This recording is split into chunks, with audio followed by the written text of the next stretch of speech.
Pemirsa, Idul Adha yang identik dengan Hari Raya Kurban diperingati oleh kaum buruh di Sumatera Selatan yang tergabung dalam KSPSI, menjadi sebuah momentum untuk terus memperjuangkan hak buruh.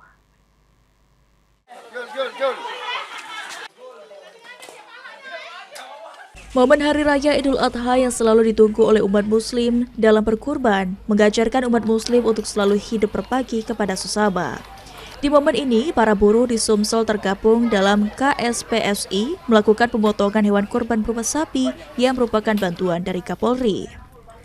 Para buruh sendiri berharap agar di Hari Raya Idul Adha perjuangan mereka selama ini khususnya dalam melakukan pembelaan dapat berjalan sehingga para buruh di Sumsel selalu terlindungi. Kami selaku aktivis pejuang daripada pekerja buruh, ya tentu yang pertama adalah kita selalu mengedepankan pembelaan, kemudian juga hal-hal lain sehingga para pekerja buruh yang ada di Sumatera Selatan ini selalu terlindungi. Saat ini di Sumatera Selatan sendiri ada puluhan ribu buruh yang masih butuh perhatian sehingga dapat hidup lebih layak. Tim Liputan PAL TV.